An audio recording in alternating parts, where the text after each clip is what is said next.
SPG, striktong patnubay at gabay ng magulang ang kailangan. Maaaring may masiselang tema, lengguwahe, karahasan, sexual, horror o droga na hindi angkop sa mga bata. Sa pagkakaligtas nga ni Annalyn dito nga sa mga kamay ni Melba, ay dito'y muli nga magiging masaya ang buhay nga ni Annalyn kasama nga itong tatay RG niya dahil nga dito ito matutulog sa kanilang bahay. Masaya si Annalyn para sa kanyang nanay Lynette at para sa kanyang tatay RJ. Unti-unti na nga nagkakaroon ng spark ito si RG para dito kay Lynette, ngunit pinaghahawakan pa rin ni Lynette ang kasibihan na kung bakit nga sila muling nagtagpo ay siguro nga ay mayroon ngang matinding rason ito. Galing nga ito si Doc RG sa bahay nga nila Lynette at Annalyn dahil nga niligtas nga ito nila si Annalyn sa mga kamay ni Melba.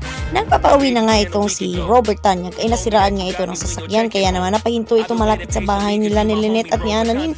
Kaya naman nagalok ito si Annalyn na dito na nga matulog sa bahay nila kasi delikado na kasi gabi na. Samantala ay magugulat na lang itong si Lynette dahil bubungad nga sa kanyang umaga ang mga mukha nga nitong si Robert Tanyag at sabay pa nga silang magbe-breakfast kasama si Robert Tanyag, Annalyn, Lola Susan at itong si Lynette. Mas lalo pa nga mapapalapit si Robert Tanyag sa buhay nga na mag-ina dahil gusto nga ni Robert na bumawi nga sa kanyang anak na si Annalyn sa mga panahon na wala nga siya dito. Sa kabilang banda naman dahil nga hindi na kontrolado ni Moira itong si Robert Tanyag dahil unti-unti na nga bumabalik mga alaala nito ay wala na nga ito magagawa dahil itong si Robert Tanyag ay palagi na lang wala sa kanya kundi nandun na nga palagi dito kay Lynette. Samantala lalasunin na naman ni Moira ang utak ng kanyang anak na si Zoe upang magalit na muli dito kay Annalyn dahil ayon pa nga ng bruhang Moira na unti-unti na namang inaagaw nitong ni Annalyn ang kanyang Robert Tanyag kaya naman ay aasahan niya ni Moira na magagalit na naman uli itong si Zoe at magiging kakampi na naman niya ang anak niyang si Zoe. Ngunit sasagot-sagutin lamang ni Zoe itong kanyang ina na si Moira at sasabihin na sana na umano ay magbago na nga ang ugali nito dahil